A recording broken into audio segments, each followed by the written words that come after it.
Are you an adult that's capable of deciding for yourself what you want to read, hear, see, and think?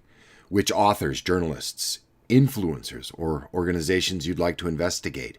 In years past, we were promised an information revolution with the advent of the internet. But what we've got is large private tech companies telling us what we not only are allowed to say, but also what we're allowed to read, watch, and think. Adding to that large turd sandwich is a new class of woke activists that masquerade as academics, think tanks, and journalists who spend night and day looking for ways to deplatform those that they disagree with. And when these academics, think tanks, outlets, and journalists, along with their woke allies, are able to silence others, they squeal in delight. Now, this brings me to the matter of this channel, Black Pigeon Speaks. Many of you that are not following me on social media might not realize, but the majority of output that I am now creating is being released on the second channel, Felix Rex, and link is in the description, of course. And many of you also might not remember that last year, this channel that was fully monetized and had no strikes was deleted without warning and then promptly reinstated with no explanation. Then a week later, it was demonetized, again for no legitimate reason. Like others, I was told to resubmit my channel after a month for monetization and that it would take about a month for them to get back to me. They never did, and that was 7 months ago. Since then, I, like many other creators, have seen my channel shadow banned and with many, many subscribers not getting notified of my uploads, which actually does make sense because YouTube will not monetize the channel, thus they will not make money from those views. But more nebulous is that they have been unsubscribing people from this channel by the thousands. For that reason, please see that you are still subscribed. Just check right now, take 2 seconds, see that you're still subscribed because there's a very good chance that you're not. And it's for these reasons that I've stated and a few others that I have been putting the majority of my effort into creating videos over on the second channel, Felix Rex. Again, subscribe to me over there as I am putting out multiple videos per week. So that said, and via my own experience, as well as that of many other creators I've spoken with, we're all working within a broken, censorious environment and on very damaged platforms. And it seems the moment new alternatives arise, such as VidMe or BitChute, for example, they're quickly attacked again by the same woke activists, so again as to shut down any information or ideas that go against the establishment narrative. And big tech, along with payment processors, have demonstrated that they can easily cave to this mob-like mentality. And this brings us to the point of this week's presentation, and it is the quite frightening acceleration by big tech yet again of censoring those voices that speak on ideas and information that go against the prevailing narratives, and the deplatforming of the outlet Zero Hedge on Twitter at the behest of BuzzFeed and one of its employees in particular.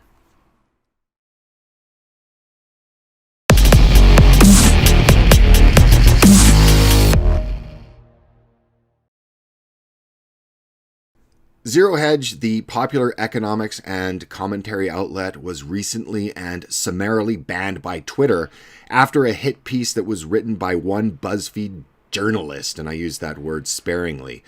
One BuzzFeed journalist, Ryan Broderick, which accused Zero Hedge of doxing a Chinese doctor in Wuhan.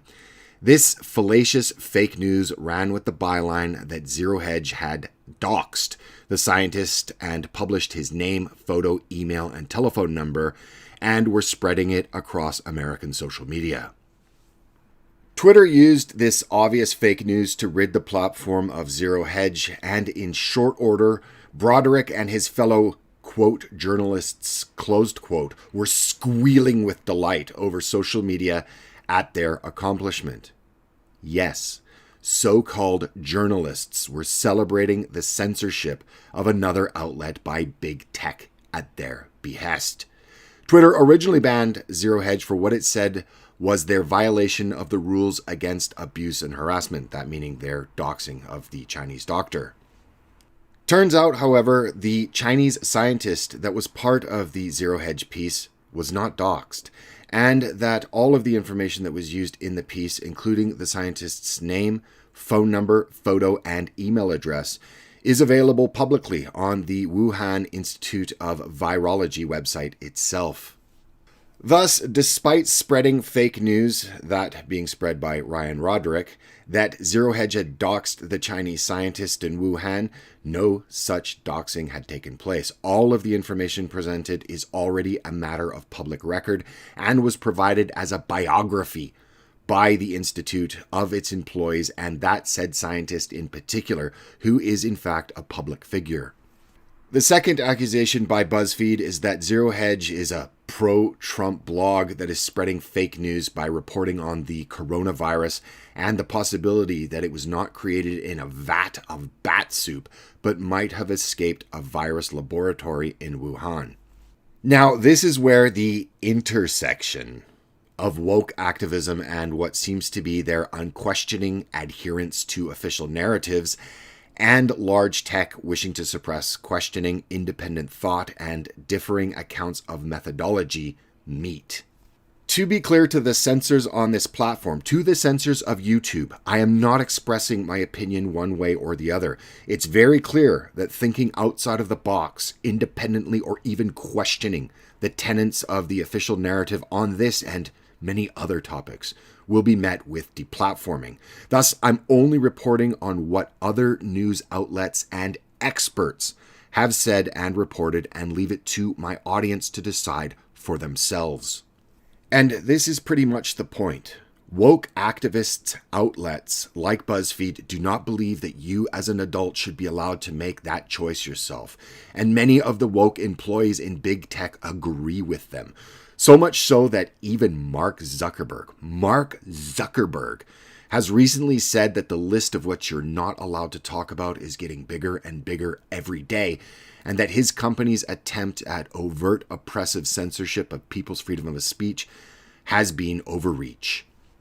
But until there is a reversal of the grotesque censorship by big tech companies like Google, YouTube, Facebook, and the rest, and in this example, Twitter, what you can say and what you cannot say, what you can read and what you cannot read, what ideas you're allowed to entertain will be delegated to you via big tech and the establishment narrative they are invested in protecting. So that said, and getting back to the example of the banning of Zero Hedge, once it was clearly shown that no doxing had taken place, it then had been suggested that Zero Hedge had run afoul of a new policy that was rolled out on the 30th of January that is centered on what they say Twitter is committing to, and that is protecting the public conversation around novel #coronavirus. What this means is that Twitter will tell you what they believe is true and what they believe is not true, and you're not able to disagree or you will be deplatformed. This policy, as far as I can tell, can only be found on the account of Vijaya Gaddi. I'm not sure if I pronounced that right, but she is the trust and safety head at Twitter. And this is the same woman that was humiliated by the independent journalist Tim Pool last year on the Joe Rogan podcast as he laid bare the far left and woke bias at Twitter. The article by Mr. Ryan Broderick, published at BuzzFeed, does the customary defamation that the site is well known for, and was saying that Zero Hedge reported on the possibility that the virus had escaped the laboratory of the Wuhan Institute of Virology. And the point here is that big tech has now appointed itself the arbiter of truth. To have opinions and voice them that make any deviation from the approved narrative, you will see yourself deplatformed. And if hack journalists and woke outlets like BuzzFeed have any say in it, you will be silenced. Thus, the recent interview that you can watch on YouTube, details are in the description. It's an interview with Dr. Francis Boyle, who drafted the Biological Weapons Act, known as the Biological Weapons Anti-Terrorism Act of 1989, that was approved unanimously by both houses of the U.S. Congress and signed into law by President George H.W. Bush, Well, he has given a detailed statement saying that the 2019 Wuhan coronavirus most likely escaped the laboratory in Wuhan, and he has also given his extensive expertise and ideas with the coronavirus and has several other things to say that I'm not openly at liberty to report, as ideas are now something big tech takes upon themselves to censor and deplatforms the messengers. And as I said, you can watch the complete interview. Links are in the description. And while we're on the topic of messengers, it's very interesting to note that while Mr. Ryan Broderick, the journalist at BuzzFeed, that has taken such pleasure in the deplatforming of Zero Hedge as the result of his accusations of doxing, which are demonstrably false, well, he himself has a clear history of doxing. While Mr. Broderick has been feverishly trying to scrub the internet of his posts, they have all been meticulously archived. Broderick himself openly doxed the owners of Amy's Baking Company in 2013, tweeting a link to the private contact information of the husband and wife owners who made headlines for a controversy-ridden episode of Gordon Ramsay's Kitchen Nightmares. The information included their home address, their phone numbers, their email addresses, and a dossier covering the couple's marriage and financial history. And he urged his followers to use that information and use it for prank calls. While he is what he falsely accuses others of being, it was his other tweets and posts on a blog that have recently gained traction on Twitter that have disturbed many. Like the other information in this video, I will not give my opinion on Mr. Ryan Broderick's posts, but will only provide them so that you, the viewer, can make up your own mind on the intent behind them.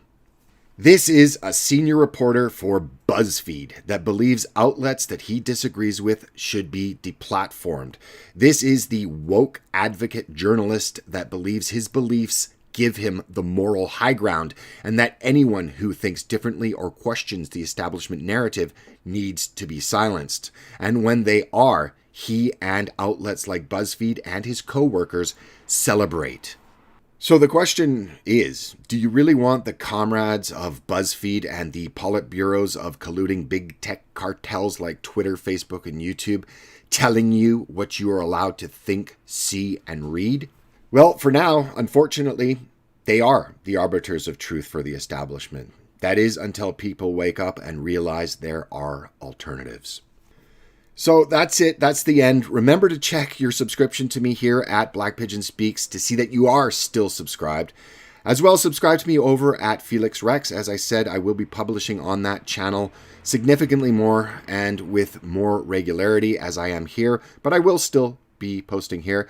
But also consider joining me over at BitChute, which is a free speech platform for videos and is one of these solutions to the problems addressed in this video. See you next time. Bye-bye.